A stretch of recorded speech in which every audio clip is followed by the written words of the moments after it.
지난 대선은 역대 어느 선거보다 젊은 유권자들의 표심이 중요한 변수로 작용한 선거였습니다. 이 때문인지 현실적인 어려움에도 생활 정치를 표방하며 지방선거에 뛰어든 20, 30대 젊은 후보들이 늘었습니다.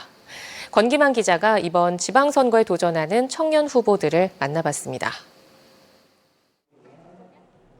20, 30대 청년들이 선거에 도전하는 이유는 일자리와 자녀 보육 등 자신들이 처한 문제를 직접 정치로 해결하기 위해서입니다.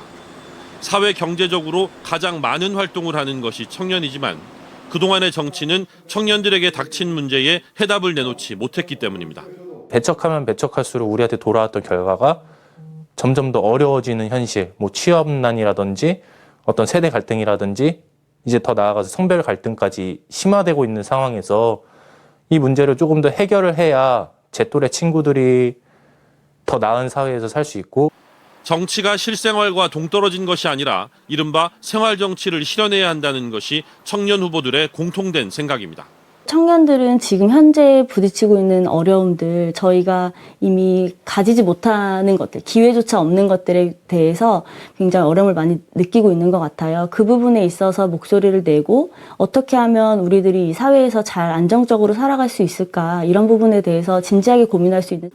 정당들도 이미 공천 과정에서 청년들에게 가산점을 주고 정치 입문의 문턱을 낮춰왔지만 실제로 청년 후보들이 정당의 공천을 받고 당선까지 되는 사례는 많지 않았습니다.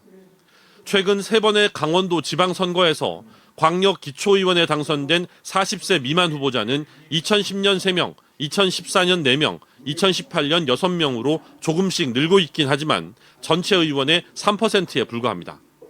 도지사와 시장 군수의 경우 당선자는 1명도 없었고 정당 공천을 받은 경우도 군소정당 후보 1명이 전부입니다. 청년에게 주어지는 인센티브를 받더라도 실제 경선에 들어가면 당내 조직력과 인지도에서 밀리는 게 현실입니다. 기존 선거에서는 또 적지 않은 조직도 가동을 해야 됐던 것 같아요. 최근에는 그래도 미디어가 발달하고 SNS 선거운동이 가능하기 때문에 그런 부분들이 이제 많이 좀 약해졌고, 그래서 청년들이 현실적으로 도전하는데 과거보다는 더 쉬워진 것 같습니다.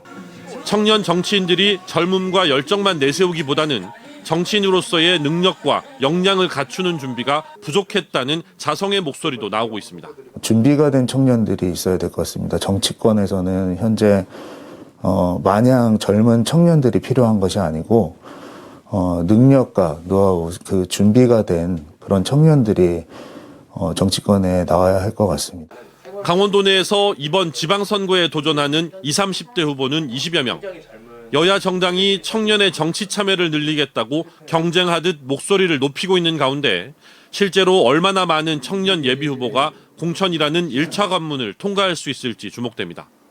MBC 뉴스 권기만입니다.